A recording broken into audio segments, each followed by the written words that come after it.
نحمده ونصلي ونسلم على رسوله الكريم أما بعد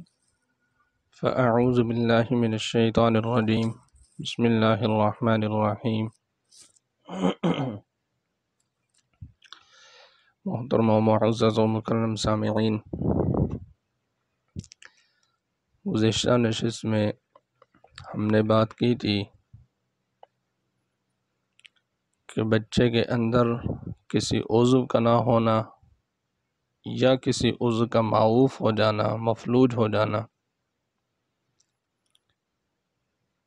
یہ ایک ایسی بیماری ہے، ایک ایسا عمل ہے کہ جس کی وجہ سے بچہ احساس کمتری کا شکار ہو جاتا ہے۔ آج انشاءاللہ العزیز ہم اس امر کے علاج کی اوپر بات کریں گے۔ چنانچہ اس علاج کے سلسلے میں پہلا قدم یہ ہے کہ ایسے بچوں پر شفقت و محبت کی نظر رکھنی چاہیے اور ان کی خصوصی توجہ اور دیکھ بھال رکھیں، اور ان کو اپنے برتاؤ سے یہ بات ذہن نشیں کرا دیں کہ وہ ذکاوت، قدرتی صلاحیتوں، علم اور تجربہ اور چستی و چالاکی میں دوسروں سے ممتاز ہیں۔ ان پر پیار کی نظر اور اچھا برتاؤ ان کے نفوس سے اس مرض اور خامی اور نقص کے احساس کو دور کر دے گا، بلکہ وہ نہایت اطمینان اور سکون اور پورے وثوق اور اعتماد کے ساتھ مفید کاموں اور فائدہ مند محنت میں لگ جائیں گے۔ اور اس علاج کا دوسرا قدم یہ ہے کہ تربیت کرنے والوں کو چاہیے کہ ہر اس شخص کو جو اس آفت کے شکار بچے کے ارد گرد اور ساتھ رہنے والا ہو، خواہ وہ قریبی رشتہ دار ہوں یا دور کے، ان سب کو نصیحت کریں اور سمجھائیں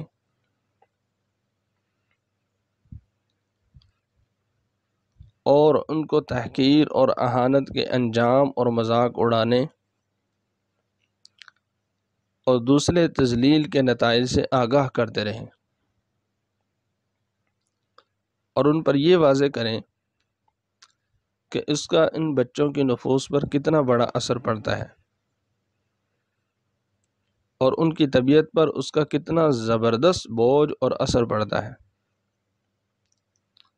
تربیت کرنے والوں کو چاہیے کہ جب وہ دوسروں کو نصیحت اور رہنمائی کریں تو ہر اس شخص کو جو اس مصیبت زدہ کے ساتھ اٹھتا بیٹھتا ہے، اس کے سامنے مربی اول رسول اکرم صلی اللہ تعالی علیہ وسلم کا وہ طریقہ بیان کریں جو آپ نے اس معاشرتی مضبوط و مستحکم اتحاد کی عظیم دعوت دیتے وقت اختیار کیا تھا، جس کی اساس محبت و اخلاص تھی اور اس کی بنیادیں دوسروں کے احترام و عزت پر قائم تھیں۔ نبی کریم صلی اللہ تعالی علیہ وسلم نے انسانی کرامت و عزت اور مسلمان شخصیت کو نقصان پہنچانے اور مضبوط و مستحکم معاشرتی اتحاد میں ہر درازیں ڈالنے والی چیز سے روکنے کے لیے جو طریقہ اختیار کیا تھا، اب ہم ان کا ذکر کرتے ہیں۔ زبان کے فتنے اور شر سے بچانے کے سلسلے میں حضور علیہ السلام کے فرمان مبارک کو امام بخاری رحمۃ اللہ علیہ نے اس طرح روایت کیا ہے کہ انسان منہ سے ایک بات نکال دیتا ہے اور اس کی پرواہ بھی نہیں کرتا، اس کی وجہ سے جہنم میں گر جاتا ہے۔ اور آپ صلی اللہ تعالی علیہ وسلم نے ارشاد فرمایا کہ انسان ایک بات کرتا ہے اور اس کو سمجھتا بھی نہیں، اور اس کی وجہ سے جہنم میں اتنا گہرا چلا جاتا ہے جو فاصلہ مشرق اور مغرب کے درمیان میں ہے۔ نبی کریم صلی اللہ تعالی علیہ وسلم نے دوسرے کی مصیبت پر خوش ہونے سے ان الفاظ سے منع فرمایا، جنہیں ترمذی نے روایت کیا ہے کہ اپنے بھائی کی مصیبت پر خوش نہ ہو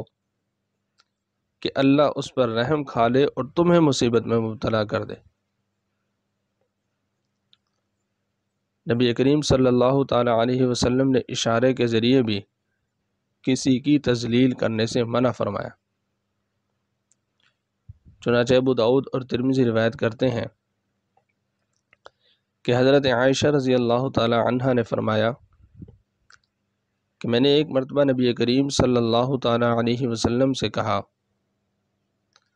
آپ کے لیے صفیہ کا تو ایسا اور ایسا ہونا ہی کافی ہے، ان کے پست قد ہونے کی طرف اشارہ تھا۔ تو نبی کریم صلی اللہ تعالی علیہ وسلم نے فرمایا،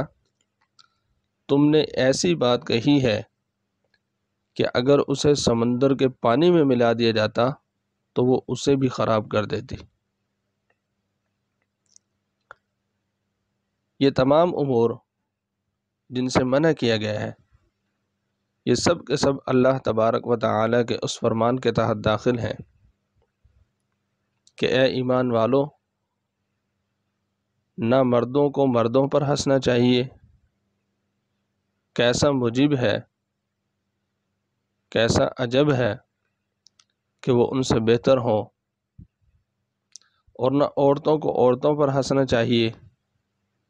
کیا عجب کہ وہ ان سے بہتر ہوں، اور نہ ایک دوسرے کو طعنہ دو،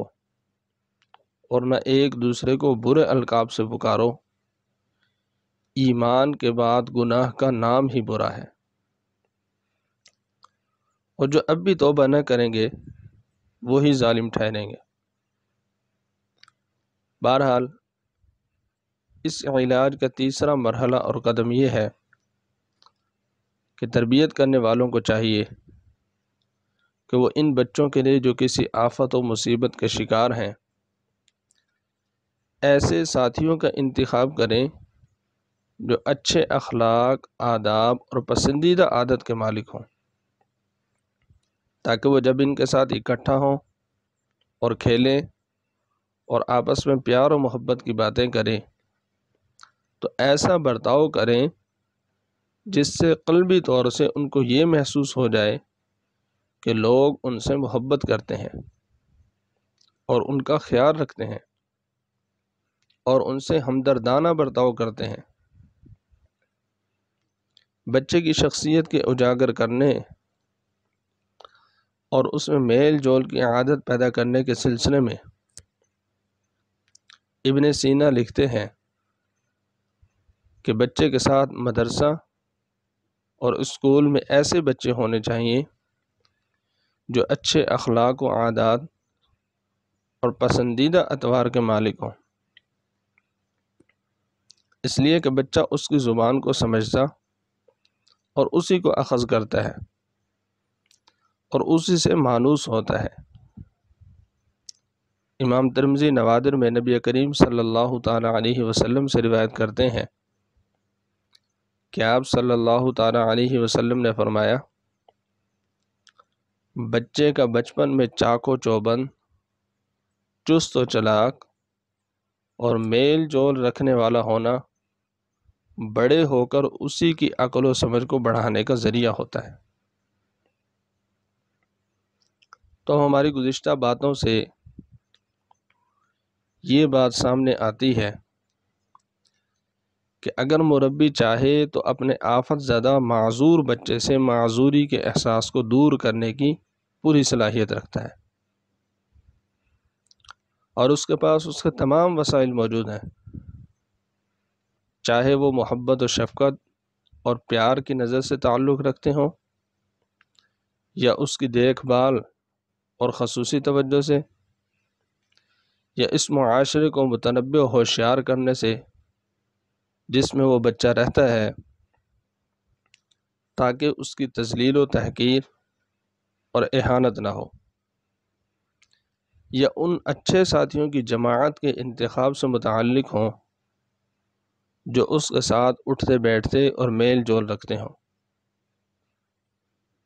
اور مربی اس اچھے معاملے کے ذریعے سے بچے کے دل سے کمزوری اور نقص کا احساس دور کر کے اس کو اس قابل بنا دے گا کہ وہ معاشرے میں فائدہ مند عضو بن سکے اور اپنی قوت بازو سے ترقی کا محل تعمیر کر سکے، اور اپنی قوت ارادی و عزم سے امت کی عزت کو بلند اور اپنے مستقبل کو روشن کر سکے۔ اللہ رب العزت کی بارگاہ اقدس میں دعا ہے کہ اللہ ہمیں ان باتوں کو سمجھنے کی توفیق نصیب فرمائے اور ان پر عمل کرنے کی توفیق نصیب فرمائے۔ وآخر دعوانا ان الحمد للہ رب العالمین۔